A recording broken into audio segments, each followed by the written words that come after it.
Okay. Now I'll try and share my screen. I just want to warn everybody, if I disappear suddenly, I hope you can continue without me because my internet connection is not very stable today at the moment, unfortunately. But this should work, I hope.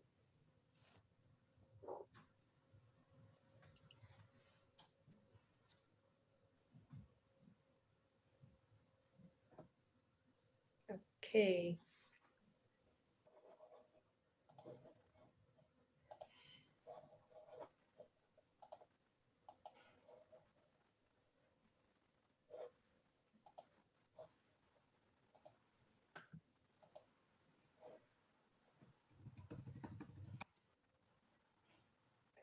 Think something is happening.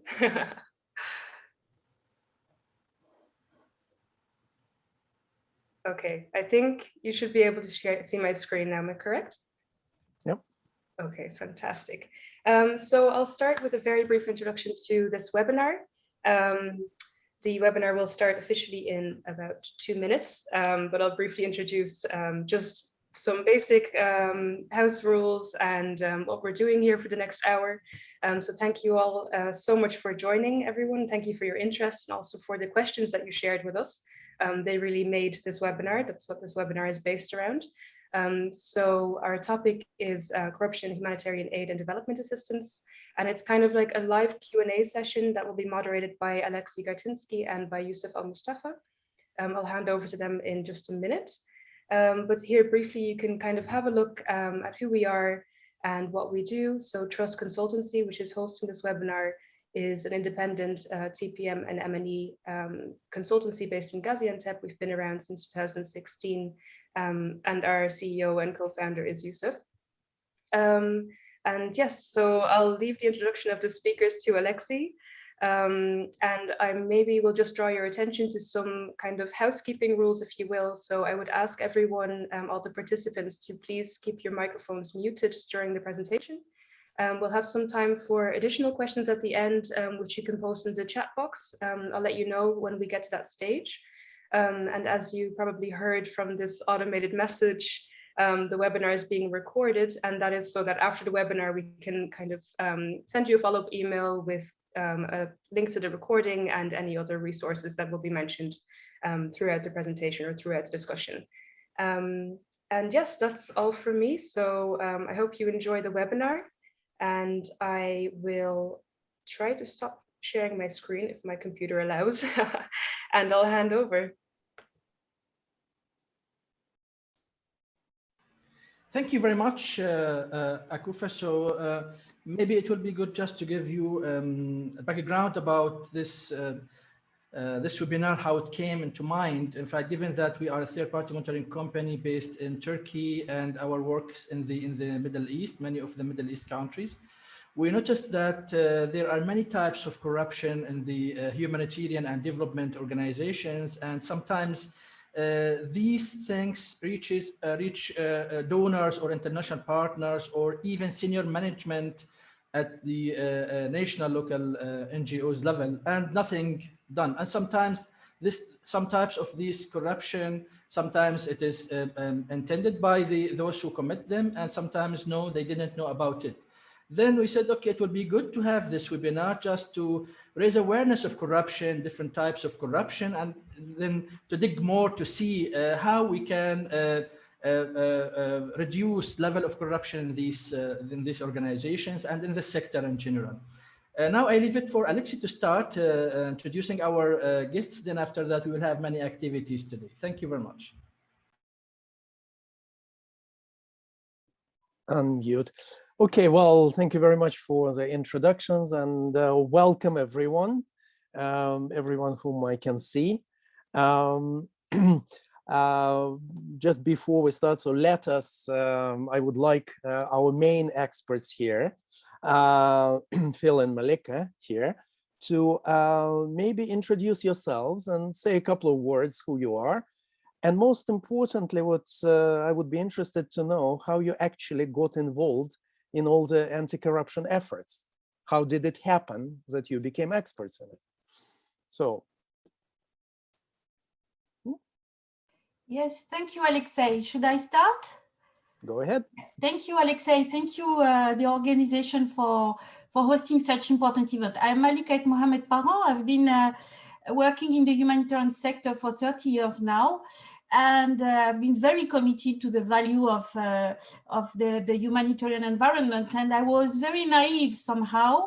I was convinced that the organization I worked for was very robust in terms of protecting the organization and the beneficiaries against fraud and corruption. And somehow I realized that we have been subject to a very advanced corruption scheme during 6 years. And for those 6 years, no one could trace anything. And it's really by coincidence that we realized that there was a scheme that we could unpack, deconstruct, address, and fix. So that's how I came to explore a little bit more on how to deconstruct corruption scheme in aid. And as you understand, to deconstruct a corruption scheme, you need to understand how to construct it. So the point is, that's something you have to do from the mindset of the corrupt actor, which is not an easy mindset to acquire when you are just naive. and that's how somehow I developed some skills and knowledge. And I went through the International Anti-Corruption Academy in Vienna, and that's how I entered in the tango of the fight against corruption. Thank you. Thank you, and my name is Phil Mason. Until very recently, I was the Senior Anti-Corruption Advisor in the UK's development agency, the Department for International Development, which recently has merged with our Foreign Office. I spent almost my entire public service career in international development, over 30 years. And for the first 10 years of that career, I was with the DFID's predecessor, the Overseas Development Administration, doing classical governance and development work. And I think in that first 10 years, I became slightly jaundiced, if you like, around what it was we as donors were doing in developing countries. And increasingly, we had lots of issues around why development wasn't taking place as we had hoped for. And increasingly, the quality of governance and those factors which impact on the quality of governance seem to us to become the most important dimension. This was not necessarily about the quality and quantity of resourcing, financial resourcing. It was about how development happened in developing countries. And in 1997, we had a change of our government. We had a very energetic development minister come in who asked us to think about corruption for the first time. We hadn't thought about it in the past. I was lucky enough to be at the starting gate, as it were, for developing DFID's anti-corruption work from 1999 onwards. And I literally stayed with that agenda until I retired from DFID in 2019. And I think for me, it goes to the heart of why development both matters and why we haven't made a success of it as I think we'd all hoped, and why people go into development in the first place. So I'm now an independent specialist continuing the anti-corruption work that I've begun in DFID, and I'm delighted to offer whatever reflections are useful to this seminar, but I'm very grateful to be asked. Well, thank you very much, Phil and Malika. Maybe a couple of words about myself. Unlike our two sort of main speakers, I'm not specifically an expert in corruption, but I've been working a lot for the International Federation of Red Cross and Red Crescent. I worked in the field. I worked mostly in emergency response operations, and I was exposed to different sort of examples of what you might call a corruption sort of at the local level in the countries I've been working with. But I really became interested in sort of the subject much more over the past like almost 20 years when I was doing a lot of evaluations of the programs, right? And increasingly I started seeing that the examples that I was facing were actually it's sort of coming from different levels. right? So I saw a lot of it at the UN level. I saw a lot of it at INGOs level. And I saw pretty big examples at the donors level, right? So, and that sort of triggered my interest in the subject. And in fact, the idea of this webinar came out of because I was Yusuf was conducting a couple of polls sort of on LinkedIn in relation to corruption, and I responded on some of them. And we were quite surprised about some of the answers that participants were giving. So, and that's how this idea, where it came from, right? So that's a little bit, I'm currently a sort of independent consultant, continue doing evaluations and sort of discovering more examples of the subject of our today's webinar, and most importantly, what to do about it, right? But as usual, I think, as always, when we talk about the subject, we already started talking about corruption, right? The question is, what are we talking about, right? What is corruption actually? So maybe one thing I will do, so that we briefly shared sort of some of those. There are plenty of definitions. I mean, if you go on internet, you Google it, you can find plenty of examples. But I think one that we were talking about. Let me share a screen. I mean, I will be a little bit like Akuf. I need to, yes, that one. And I need to, yeah, okay. And yes, that's it. Well, when we talked about preparing we talked about, and Phil mentioned that, as basically among all these descriptions, one that seems to be the one that makes sense to use when we talk about it is the one by Transparency International. We define corruption as the abuse of entrusted power for private gain, as far as I can see. Yeah, that's kind of the working definition, because I mean, you can talk about, and I would suggest that whenever we ask questions, whatever, we probably stick to it, right? Malika, Phil, any comments in relation to the definition, what we're talking about? Yes, I mean, I'd like to endorse your use of this one. I think for most of us in the anti-corruption world, this has become by far the the most appropriate definition to use. Not least because it emphasizes a couple of points which are often lost in more complicated definitions. And one is that corruption is not just about finance, and it's not just about money going missing and being misused. It's about the entire array of particularly power relationships that are corrupted or perverted. And I think that's an important message. So non-financial aspects like nepotism or placement or those sorts of issues are equally covered by the definition. And also that it's not just about the public sector. An early version of this definition that Transparency used to use was about the abuse of public authority for private gain. And most of us realized afterwards that this is not necessarily limited just to public officials, that there is a whole raft of private sector corruption, and indeed private to private corruption can all equally be as corrosive to society. So they reintroduced the concept of entrusted power. And I think that helps us to embrace the rich array of activities that are covered by corruption. Anybody who reads the United Nations Convention on Corruption, I was privileged enough to be part of the negotiation processes back in the early 2000s, will see that there's no definition of corruption in the convention. And that was a deliberate effort. I think at the very early stages, there was an attempt to try and define what corruption was, but it became too complicated and too narrow, if you like.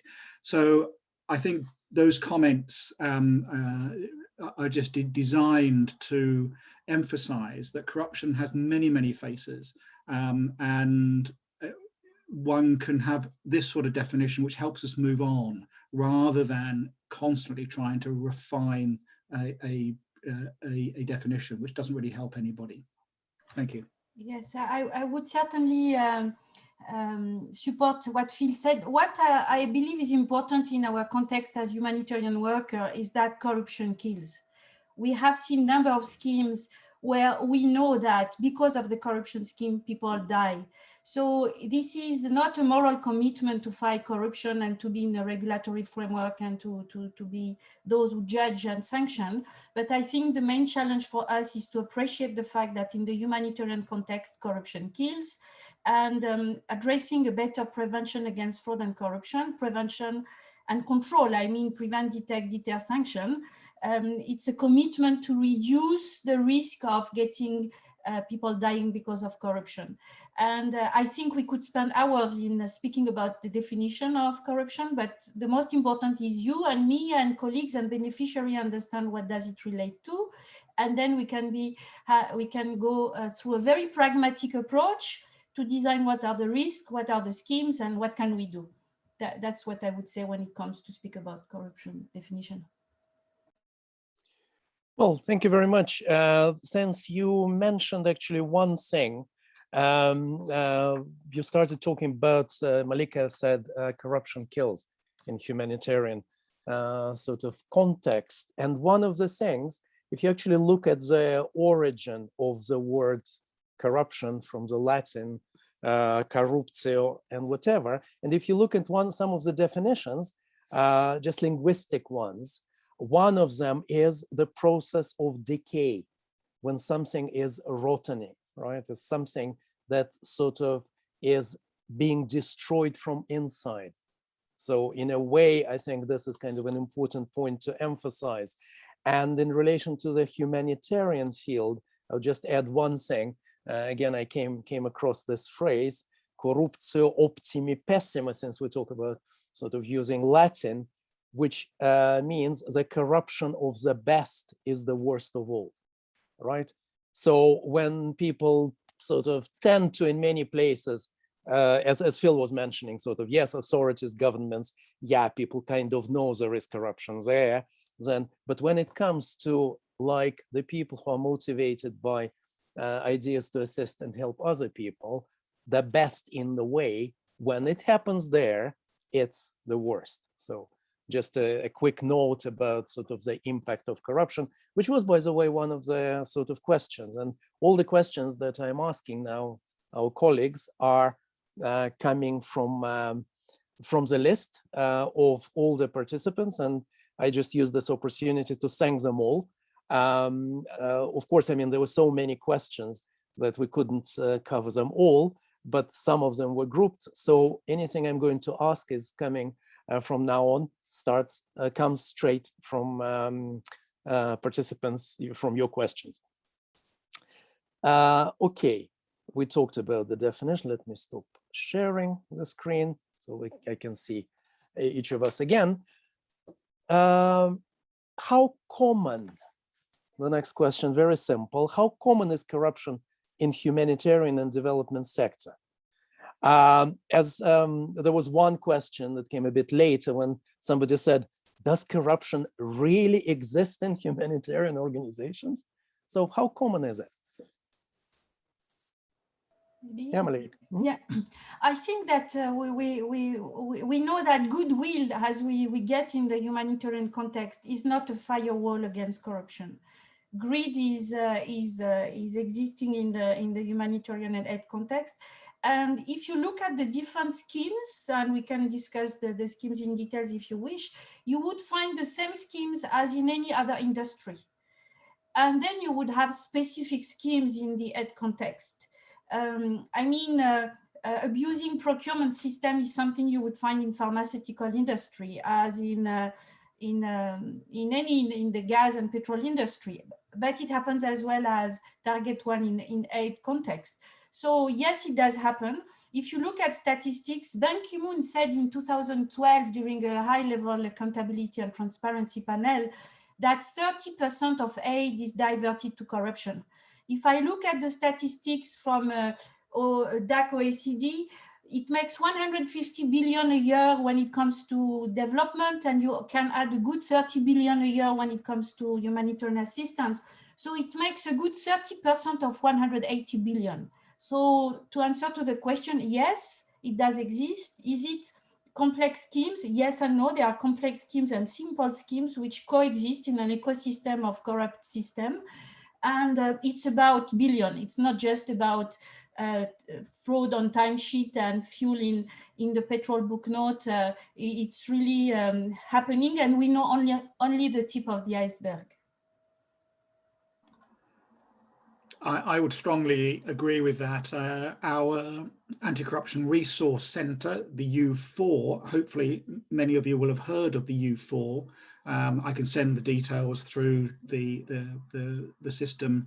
They've done a lot of research on the problem of corruption, particularly in humanitarian aid, for example. They produced a report last year looking at some of the big humanitarian disasters, and their report is full of estimates. Obviously, none of us can have every detail to hand, but some of those figures are eye-watering compared with perhaps the naive assumption that in humanitarian aid, corruption is something that is spared as distinct from normal aid.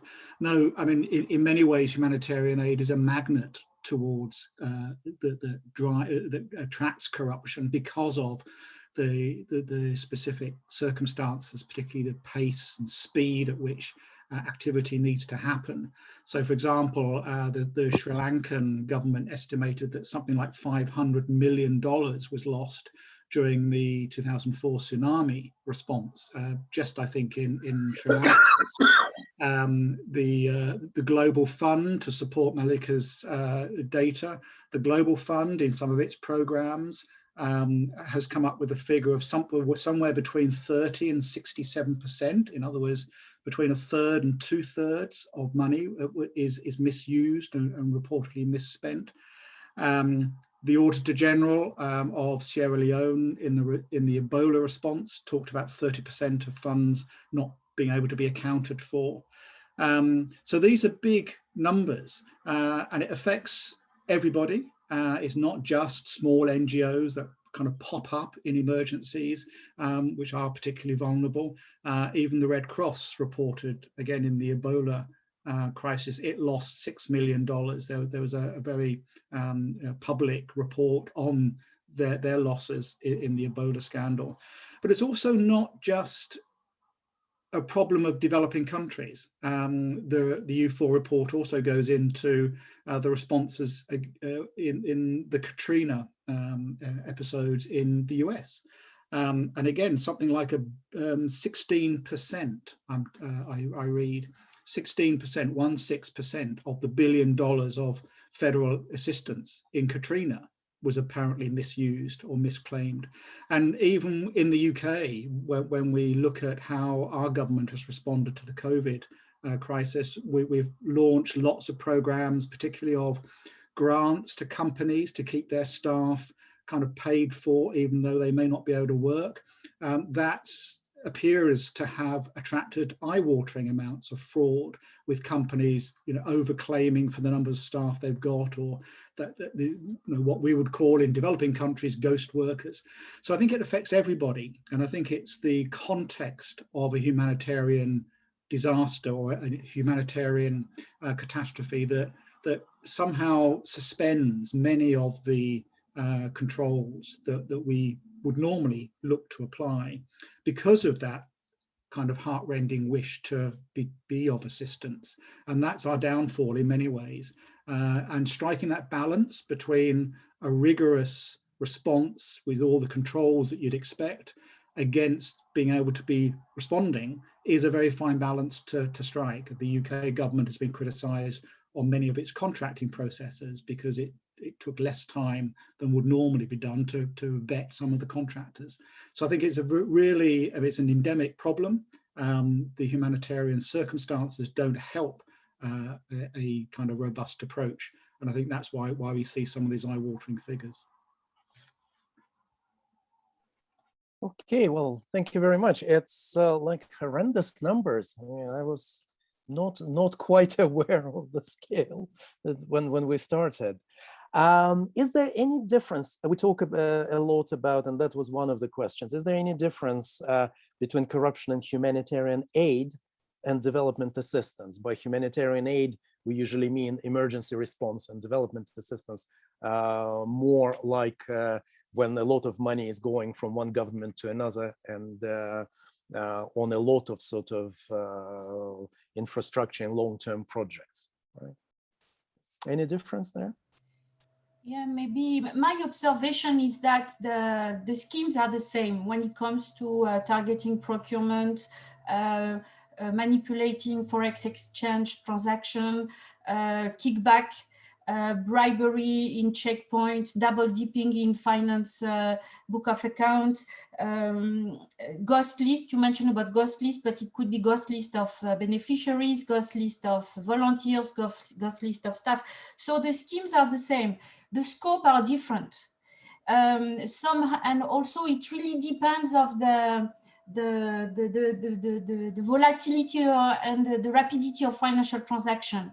But what surprised me, I have to say, maybe because development aid is much more long term, it's built on how to say, staff which are staying longer in the organization. When it comes to humanitarian assistance, disaster response, that kind of operation where you have a high turnover of staff, there is often less effective internal control or less well-prepared and trained staff. So there is much more vulnerability and easy to target. And the easy to target could be from within, fraudster, as it could be from outside with collusion, conflict of interest, you name it. But what surprised me, I have to say, based on the investigation I've been exposed to, is the coexistence of multiple schemes at the same time. Phil mentioned one specific report from the Red Cross in West Africa in 2016, I think. And this is a context that I know well because it happens I've been there in different capacity. And what could observe is multiple schemes coexist together. It means that they may not be driven by organized crime. They may be just led by internal system of people who abuse the vulnerability of internal control.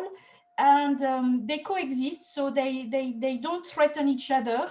And you could have multiple schemes at the same time with multiple stakeholders which do not interact. That's what surprised me the most when you compare the schemes in assistance versus the scheme in development. Yes, as I mentioned earlier, I think the context, and I would agree with Malika that the corrupt are simply exercising the same types of misbehavior, but simply being given fresh opportunity to do so in much more fluid circumstances. The time context for most humanitarian cases accelerates the energy, as it were, on both sides.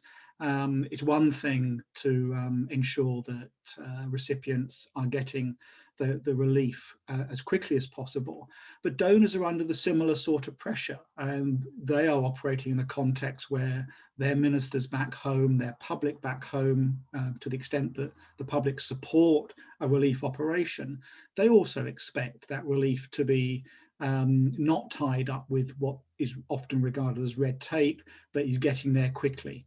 And so that presents opportunities on both sides, both incentives on both sides of the deliverers as well as those who need the assistance.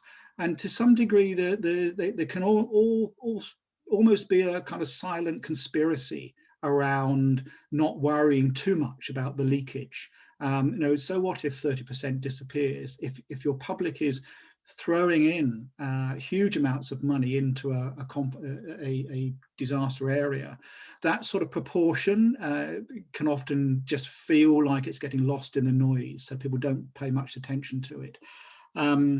The likelihood is that particularly in major disasters, if one thinks of an earthquake or famine systems where basically structures have collapsed, then you're also doing this sort of work in an environment very different to the normal environment, where essentially a donor would select the strongest and most robust institutional setting to apply aid funds. Now, in a normal circumstance, you can have that choice and you can take your time to prepare for that.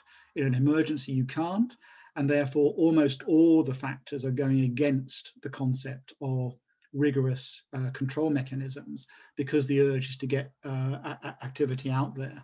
One thinks, in my mind at the moment, immediately at the moment, is Haiti, because of the events of the last 24 hours. But Haiti is a classic example of a country where billions were lost after the 2010 earthquake, and that's been a regular scenario. So even when you have disaster upon disaster, that context in a place like Haiti is a magnet for corruption. But I do think there are distinctions, but many of those distinctions are ones which the donors are particularly vulnerable to needing to respond to, and they're under pressure to deliver quickly. And I think that's the source of some of our problems. Well, thank you very much. I think we talked, there were a lot of questions that were referring to specific examples of corruption. So based on that, so to help our participants a little bit, so that we talked for almost half an hour by now. So they got a bit of a theory, practice, and a few numbers. But I think Yusuf now is ready to ask our participants a few questions about what are the examples of corruption. Yeah, Yusuf? Yes, can you see the screen? Just published the questions. Yep. Yeah, you can scroll down just to answer these 4 questions. Then after that, we will listen to comments of our experts. Thank you.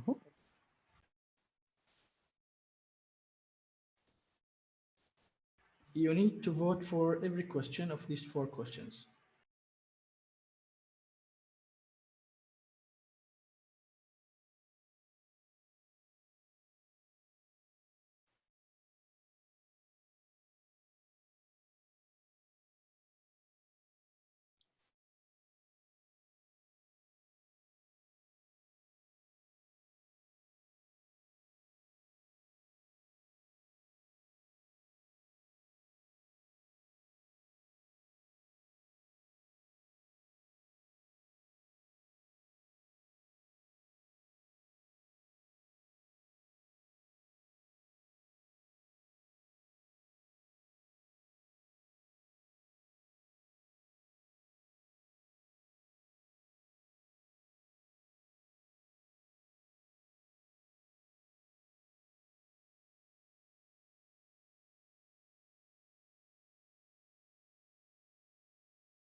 So maybe until they finish, because it takes some time, it seems, given that the high size of corruption, we can say 30% of the aid allocated for the humanitarian sector, this is really huge, and still continue, or decreasing, increasing, or the same?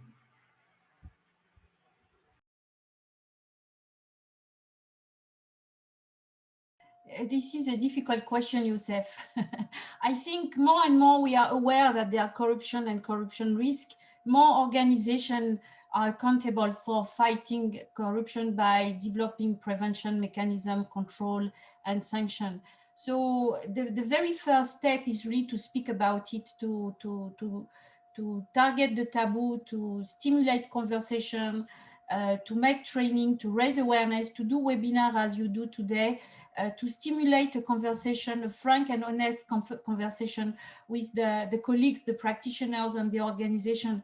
To my knowledge, because of the pressure of taxpayers, back donors have been more and more demanding on organizations to get solid accountability framework with good fraud prevention and control policy, and to process the whole cycle of prevention, detection, deterrence, and sanction.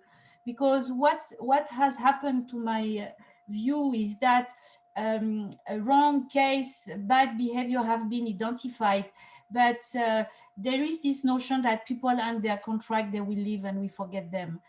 now there is a demand on organization to push the process until the sanction to go before the court, to make public the cases, to communicate, maybe not by name, but by statistics, that the organization is serious about the finance and the funding, and they are accountable not just vis-a-vis the back donors, but also vis-a-vis the beneficiaries, the communities, because those who are abused are ultimately the recipients.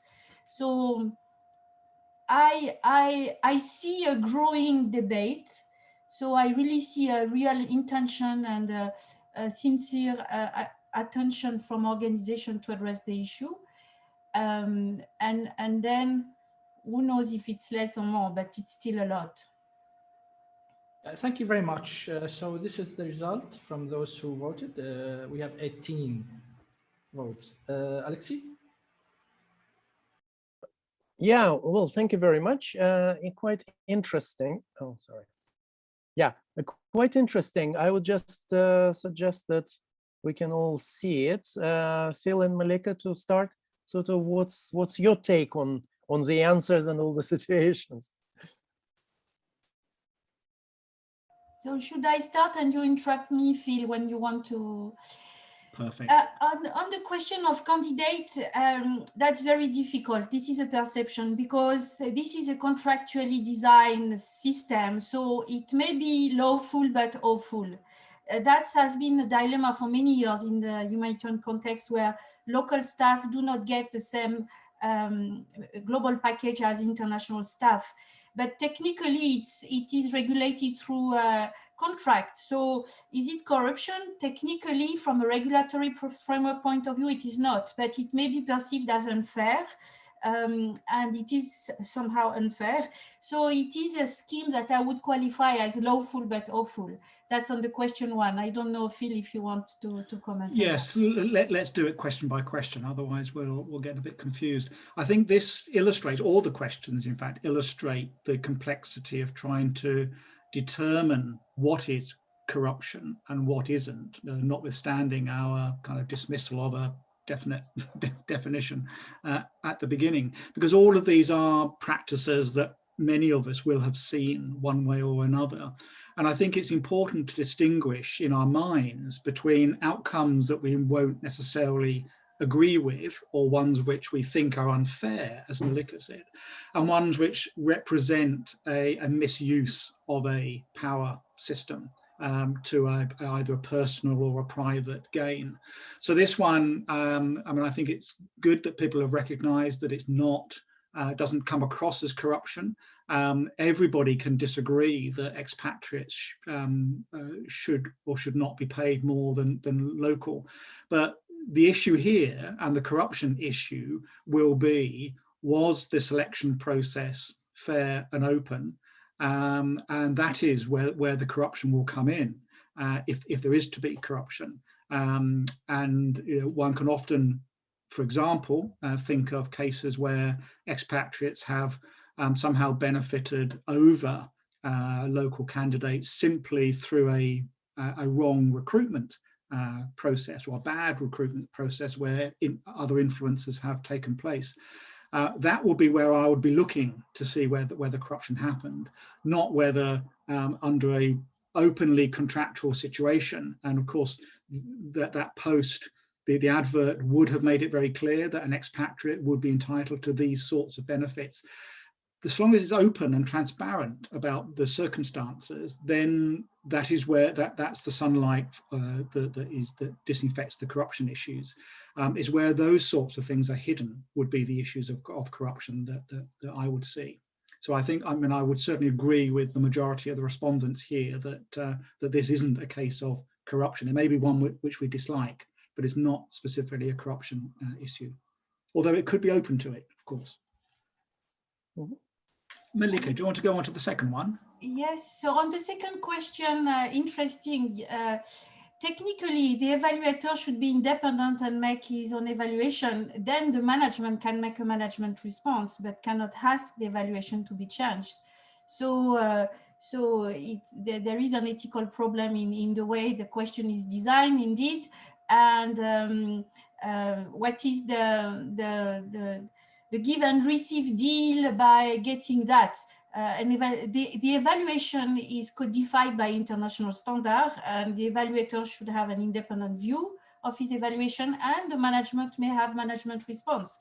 But the negotiation of changing the conclusion of evaluation for me is something which is not normal. Yes, I'd agree. And I think it's interesting that half the audience believe this is corruption. I mean, it's clearly vulnerable to corruption if, when the NGO makes its representations, that it disagrees with the evaluator, that the evaluator then decides to change their view as a result of any undue influence that might be coming. That clearly then will be corruption. But it's common practice, I suspect, that a program person would not necessarily agree wholeheartedly with what an evaluator says about it. So those differences are not themselves the nature of corruption. I would also add that it's not always one directional. I mean, this question is posed as an NGO wanting to get the judgment changed in its interest. I've come across cases in my experience where it is the donor who has pressed the consultant to be more generous on their assessments, because the donor wants to be able to report back to headquarters that the project is successful. And many projects you'll be familiar with, are rigorously scored and have very detailed assessment processes. So it matters. If a project is scored as not performing well, that can be the end of the project. So there is an incentive inside the donor side of the house also to ask. And I've come across certainly one example was reported to me in my career, where a consultant, an individual consultant working for a contractor company, asked and pressured the consultant to change their judgment about the performance of the project, because they didn't want that to reflect badly going back to the original funder. So I think, again, these sorts of areas are very, very prone to corruption, but it's in that area of whether any undue influence is being made is the issue as to whether it's corrupt or not. Just maybe to add to that one, since what I noticed in my experience is that unfortunately, this kind of examples is over the past 10 years became more and more frequent. Like in the first 10 years I've been doing that, I almost rarely, I mean, yes, there would be disagreements, but the usual questions there is, okay, fine, I might got something wrong as an evaluator. Please provide me the data and I will happily change if I was just simply wrong, or I misinterpreted the data, give me additional data. But more and more cases like that are coming up. And I had one very unpleasant example where, in fact, where the monitoring and results from the field were showing that the project was not working at all, right? And precisely like Phil was saying, one of the biggest and most well-known donor agencies said openly, it's, sorry, this stuff needs training in monitoring and evaluation because they're not giving the right numbers, right? So it was a bit shocking to me, but I mean, things like that happen, and unfortunately happens quite often. Third question, please, Malika. Yeah, I think I will jump on what you said to respond to third question, because the whole challenge is to qualify the terms of reference in a very clear manner on the independency and the standard of performing the evaluation. So here we are on the question of terms of reference for a new consultancy. There may be a different scheme. It could be just the incapacity of the organization to know exactly what they need. And if the needs assessment is not clear, the description of the consultancy requirement are not clear. So it may be a question of competency in drafting terms of reference. It could be a question of not getting a clear understanding of what are the real needs, as it could be conflict of interest, done deal, or collusion. So I would say it depends on the needs assessment, but it could be indeed a scheme where it does hide a conflict of interest or a done deal.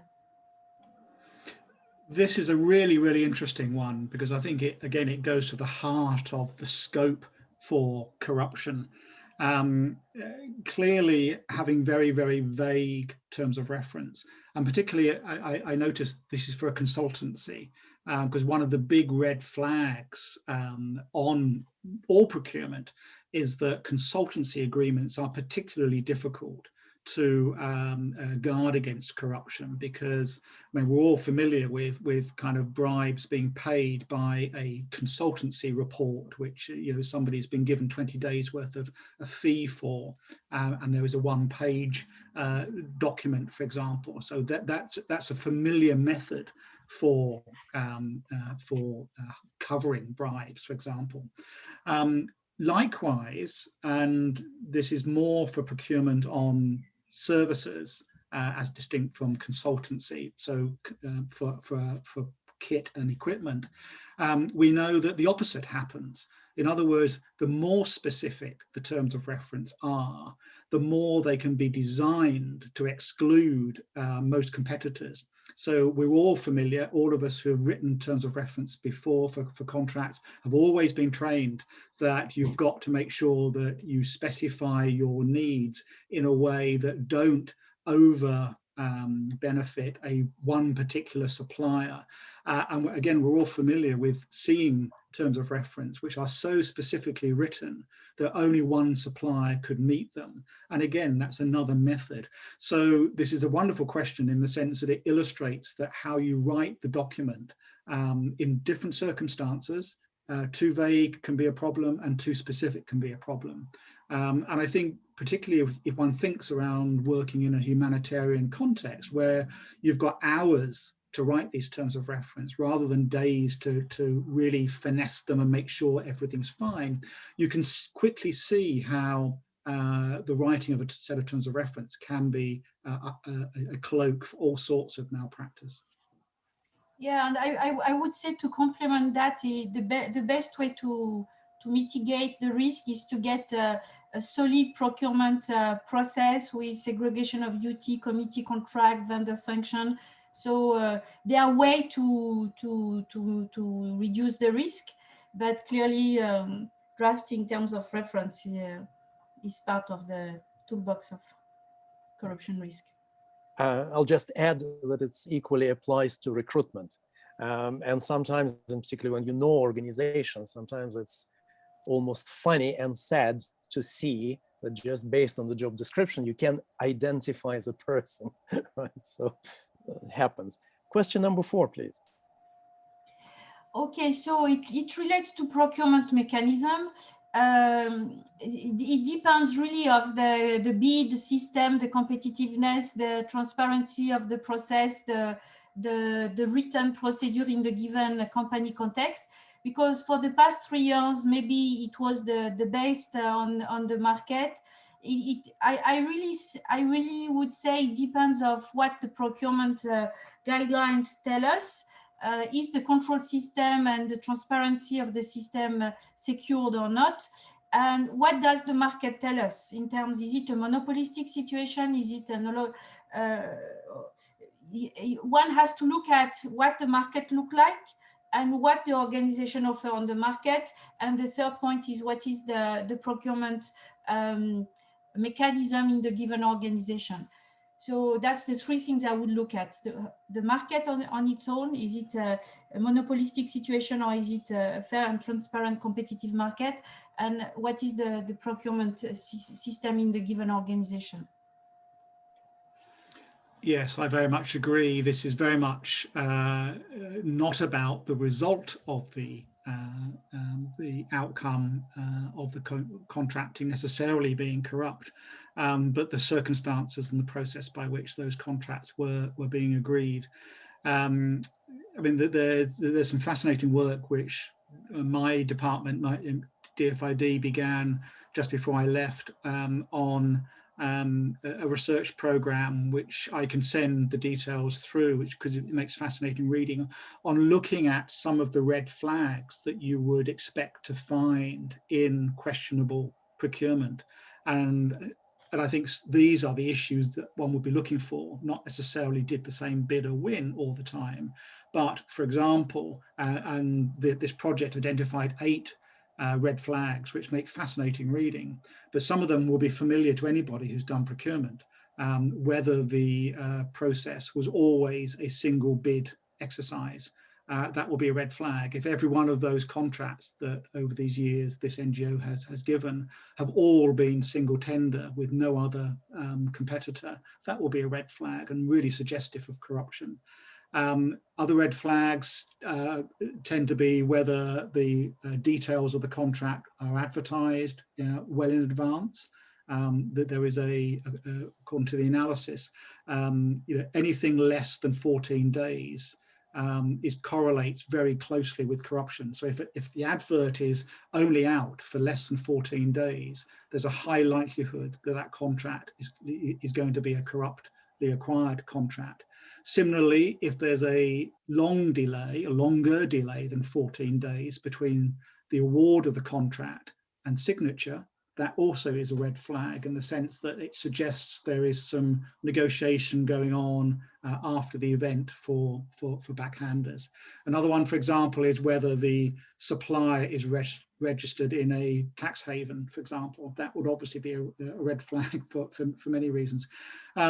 It makes a very interesting research program, and I'm happy to share the details with that. They're all on the public domain.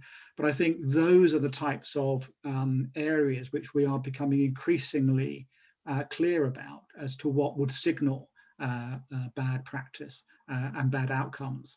And it's not just simply that the same supplier wins all the time. Thank you. Well, that reminds me about sort of some experiences that I had early in my career when in one place sort of a supplier came and brought sort of their proposal, and the NGO involved in procurement said, no, but we need proposals from 3 suppliers. So the following day, the same guy turned up and brought exactly 3 proposals from 3 different suppliers and said, okay, here you have it. Right? So one of those. Okay, well, thank you very much, Malika and Yusuf. Any comments in relation to the situations and the poll results? No, nothing from my side, but this is something, as the majority said, I mean, this depends on many things. But even it depends on many things, and these different questions or context, we can say, it will be perceived sometimes as there's corruption, even if there isn't, but it will be perceived as corruption. So it would be better to have strict procedures and to have also, as Phil said, sometimes the advertisement is just for a few days, and not enough time for people to know, not enough time to prepare proposal. But there are many things behind this. For instance, there are some people who have very good links with people in the procurement, for instance, department, and they already have information about it, already heard about it. I mean, many days ago, so they are in a good position to apply and submit. Can I just add that on this point, one of the areas where I think donors don't do themselves enough help themselves is that there's very little sharing of information, particularly at the local level, at the kind of mission levels in countries where there are multiple donors around. But we found it surprising. I'm involved with an OECD that is trying to review the donor guidelines that we developed a few years ago.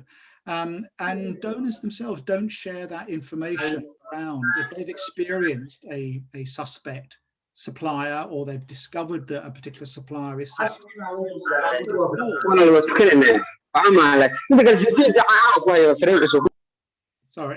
what one would have thought that we would be sharing that information around to warn others that this particular suspect has been found. That doesn't really happen, and I'm often surprised why that doesn't happen. But that's an issue for the future. But I think it's another complication in this complex area.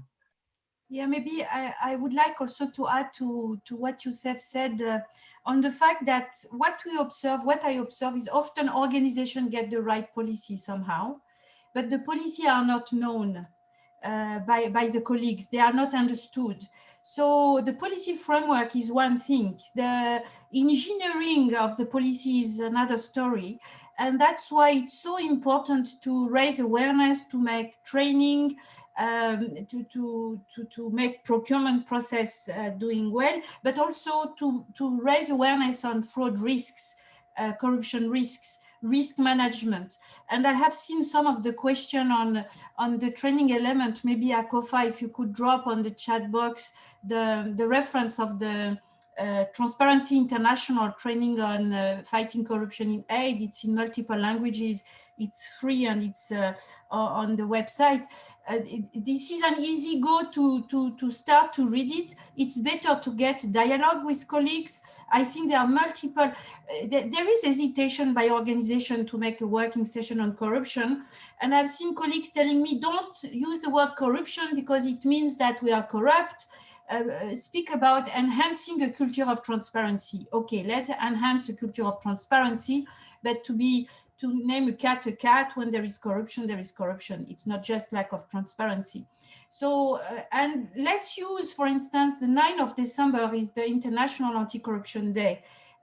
Phil mentioned about the UN Convention Against Corruption, which was adopted in 2003, and the General Assembly decision of UN combined the decision of the UNCAC, this UN Convention Against Corruption, with having an international day. So 9 December, every day is the International Anti-Corruption Day. So organization could say, okay, let's take benefit of the International Anti-Corruption Day to get a panel discussion, to refresh our policy, to make dialogue session with colleagues, to say, oh, by the way, we have this policy, to ask colleagues question, do you understand the policy? Do you know if you are a witness, how to report? Do you have reporting mechanism? Is there protection of whistleblower? I think we can stimulate the conversation. I find really wonderful that you organize this webinar because it's part of this demystification and the necessity to have a transparent and no filter conversation. In fact, more you discuss with colleagues, more you realize that there are some schemes and people don't know what to do without, they don't know how to report, or there are schemes, people speak out of the corridor and out of the meeting room and they are floating myths. And there is a need to demystify. So policy is one thing. Good policy is good thing. To update, upgrade, upskill, refresh policy is very important. But the machinery to implement is also very important. And training dimension is important. So yeah, I saw one of the comments about the reluctance of organization to address corruption. I think the very first step is to train and raise awareness. Okay, well, thank you, Malika. It actually goes because we have approximately, I think, like 5-6 minutes left. And there was only one question that which you started basically answering. From what I understand is because, which is very practical one, how you can break silence about fraud and corruption at the workplace. It goes for communities, it goes for organizations. So FU probably, I know we can have the whole webinar about just that item, but maybe just a few thoughts sort of at the end.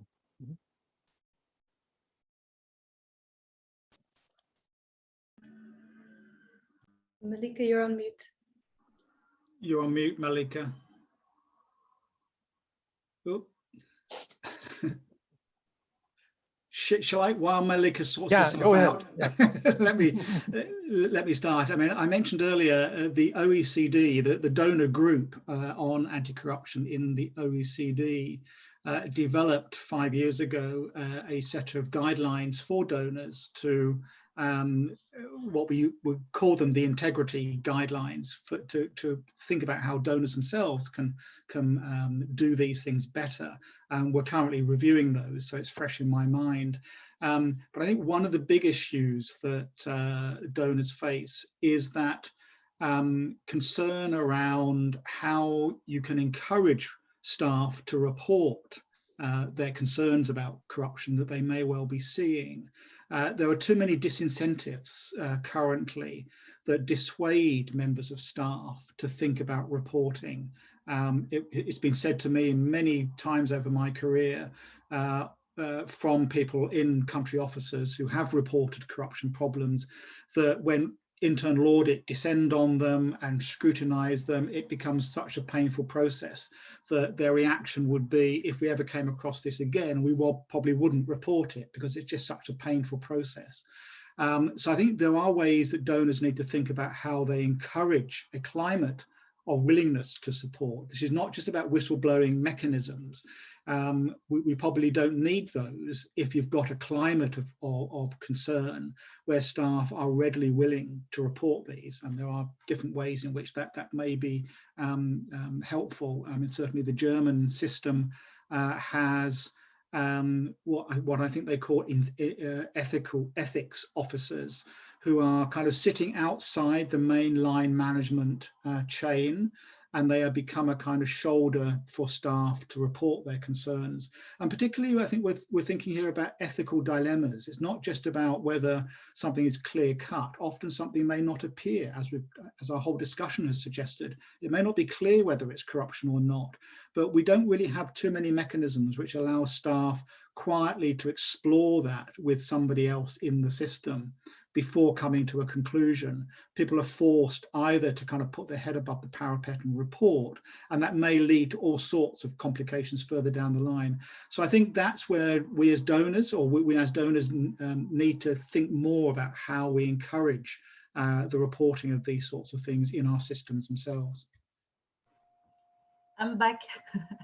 I would complement what Phil said by, of course, to stimulate conversation in our organization. What surprised me when I accompany organizations, they often ask me to come with concrete examples from other organizations. The point is to start from within, because the story is about the DNA of your own organization. I think there is something to demystify. Most people think that internal auditor will detect fraud. This is a myth. I read the report to the nation, which is the Association of Certified Fraud Examiner annual report. And they say that in the cases they have studied, 43% of cases are known because of tips, because of informants. And internal audit is just 15% of the cases. Why? Because there is the assumption that auditors are frauditor. It means they would audit fraud. It is wrong. Auditor audits processes. So there is a need to train auditor to be frauditor, to get fraud risk assessment audit, which is one specific competency. And the fact that people work in their own context. I did a research in 2016. I interviewed 220 plus persons. Most of the people I interviewed didn't know that they were part of line of defense of their organization. It means the organization set a good process, but they don't train enough for people to own the set of policies. So my recommendation would be not to be shy. Don't try to go directly to a perfect training. Just start by simple exercise, communication, collaboration, panel discussion, question and answer, and then go. We can certainly recommend through the follow-up mail that you would receive a couple of reading. I would advise you to read excellent publication that Phil wrote last year on 20 years of corruption. Akofa will drop that in the chat box. So there is already a lot of things which is free on the market. Don't try to reinvent the wheel. There are a lot of free online e-learning from big organizations that you can certainly benefit of, including UNODC. UNODC has an online e-learning in 27 languages on basics on corruption. So a lot exists already. Okay, well, thank you very much. I think by now, in terms of all the questions that we received and from the participants before the webinar, I think we are done. And thank you very much for sort of all of that. Kofa, I think I see there are a couple of hands raised. Are there still questions, maybe? I think this webinar was a definite success because what it has done is raise more questions, which is perfect. This is a great opportunity to start asking questions, to start discussions, and that's exactly what we are aiming to do. Because we are over time, I don't think we can answer all the questions that are in the chat. And I also hope that a lot of them have already been answered as the discussion went along. Maybe one thing that I would say is 2 people have had their hands up for a while now. If maybe maybe they would like to say something short, though, I would ask you to keep it quite short, so we maybe are able to answer it. But Mohammed, would you like to go ahead if you can hear me?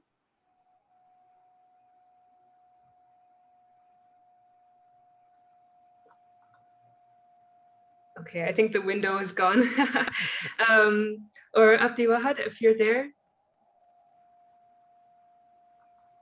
Okay, you can also put the questions into the chat. I will see them, and maybe we can find a way to answer them later.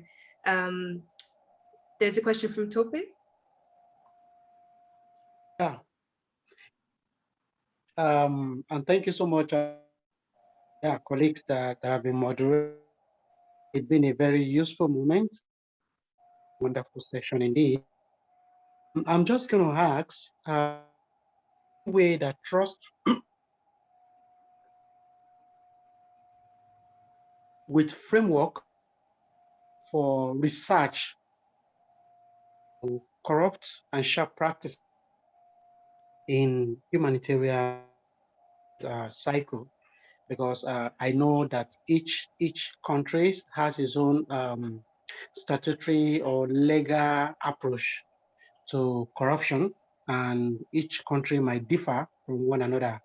So, but for us to have a unified approach to it, is it possible to come up with a framework, so to say? Thank you. This ties in quite well to a question that has come in from Godfrey about having clear SOPs and about having qualitative and quantitative indicators for corruption. So I guess it's kind of, how do we deal with this problem? That's the big thing. I think this is the question of $1 million question, because this is the question which is about indexes. What is the reference and on what basis do I trust the index? There are standard operating procedure, policy framework, they exist. We can certainly share some of them. They are really good practice, shared experience, case study, all this data exists. The complication is the context that you want to put this data in, and you may wish to know with a certain level of accuracy the risk in terms of corruption. Of course, depending where you sit, from where you sit, there are different indexes. My suggestion is to use a combination of indexes. Of course, there is the World Economic Forum, the World Bank, the Transparency International have developed index, and to make an intelligent combination of indexes. So in front of me, I have few indexes that I use when I want to build an opinion. Of course, there is the Corruption Perception Index, but don't forget it's a perception index. And when Transparency International issue every year their annual result, they issue as well the methodology they have used to build the index. But I would use as well Doing Business Index by the World Bank, the Financial Secrecy Index, because depending on the way judiciary system behave, the secrecy index can give you some insight in terms of risk of being subject to money laundering. You can use the Legatum Prosperity Index, which gives you some information on the legal framework. So the challenge you have is to qualify the risk in the given context. And for that, don't try to use an index which would call and respond to your hypothesis, but decide about a series of index you will use, set up your criteria, and then based on that agreed criteria, look at the risk you have in operating in a given context. That would be the beginning of my answer, which is a very difficult question you raised, by the way. I agree in terms of the difficulty of the question. I mean, it's what we've been searching for a number of decades. And I think you're absolutely right to point to the problem that individual countries have different specific laws on corrupt behavior. So while we can have standard operating procedures on identifying corruption that anybody across the world would recognize as a corrupt act, it doesn't necessarily follow that prosecuting that in a particular country is always possible. And I think that is a complexity that we will never necessarily get rid of. But as Malika said, I think there is enough in each of the broad categories of corruption, for example, like procurement, we know enough, and there are enough standard kind of mechanisms for being able to analyze whether a particular process is corrupt or not. But I would agree that the difficulty comes in whether that actually constitutes a crime in the particular jurisdiction.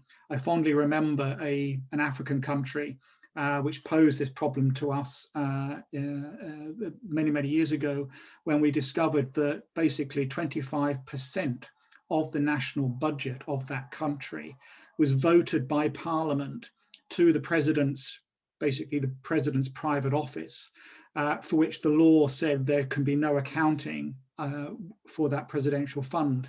So essentially it was a legal process by which a quarter of the country's revenue was simply transferred to the president's private account, and there could be no legal access to understanding what they did with that.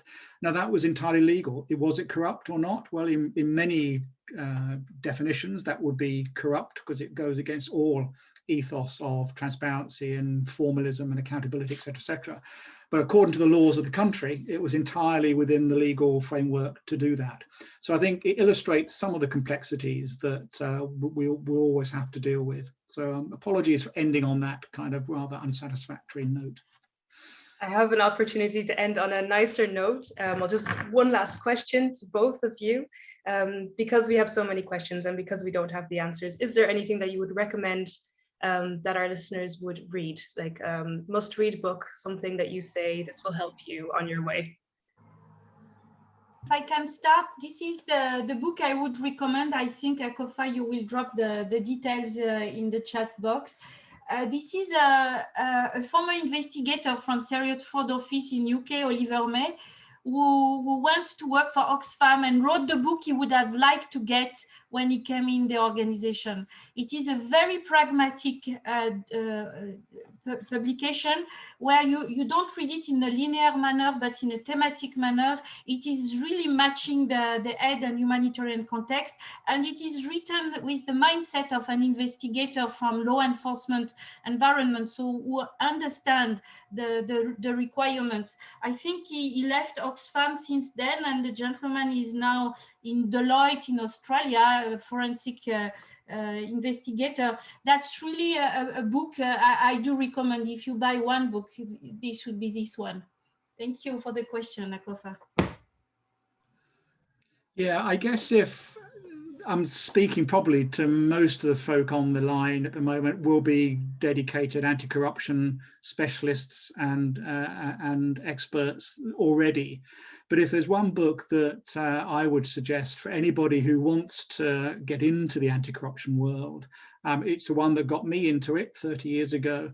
And it's a book called Tropical Gangsters by a World Bank country representative, Robert Klitgaard, who's one of the earliest gurus of global anti-corruption. He wrote some of the earliest books on how we as donors should deal with it. And he became disillusioned by his role in Equatorial Guinea, where he was representing the World Bank.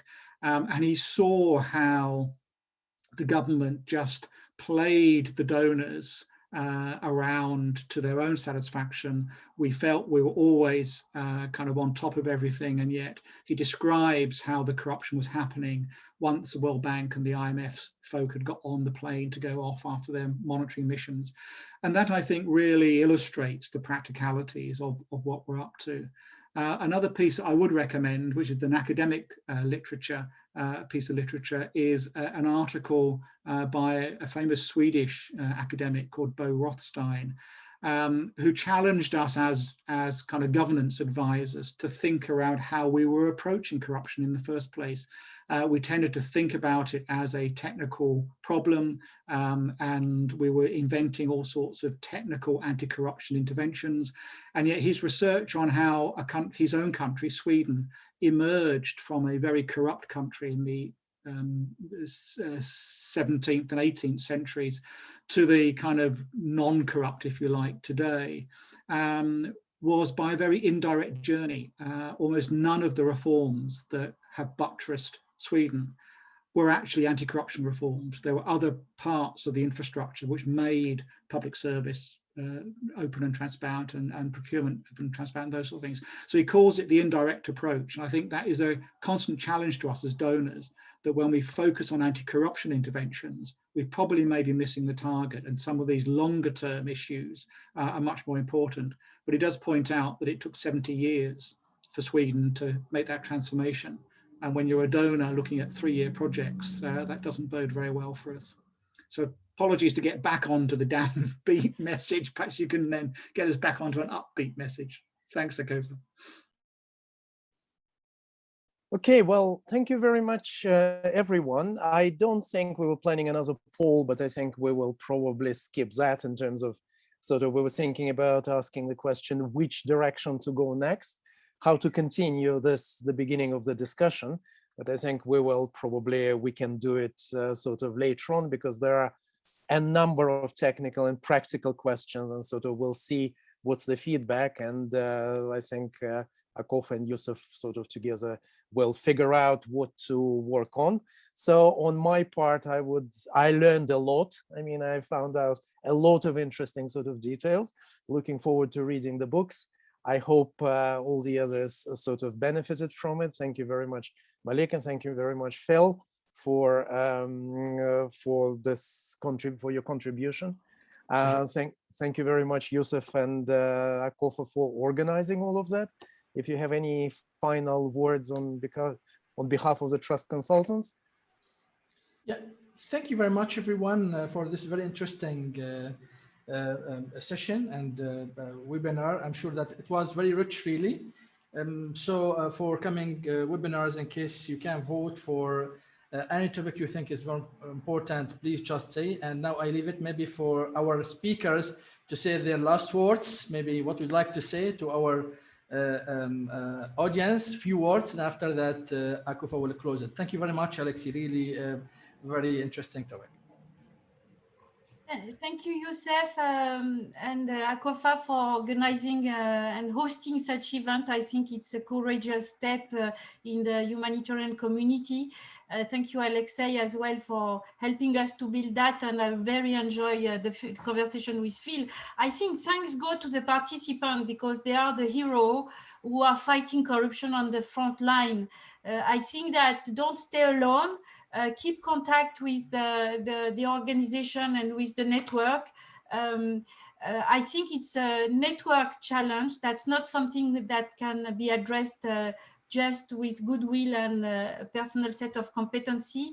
So my final words of thanks go to the humanitarian worker on the dark, the screen off, who are the real fighter. Yeah, thank you. Yes, I'd echo those sentiments and just simply say, from my experience, I'm not a humanitarian specialist, but my experience in corruption has shown that I think the humanitarian space is often on the front line of learning about the challenges of corruption because of all the vulnerabilities and the special circumstances that those settings create. So you are learning, I think, probably some of the first lessons of corruption, and hopefully we can continue to help solve some of them. Thank you.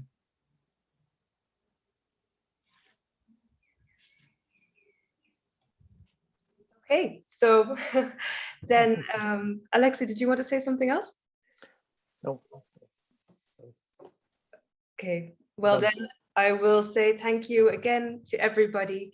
I'll close the webinar now, and I wish you all a good rest of your day. And as I said, I will share an email with everybody with the resources and a link to the recording as soon as it's available. Thanks so much for your participation. Goodbye. Bye. Thank you to all. Thank you. Bye. Bye-bye. Thank you. Thank you. Bye-bye. Bye.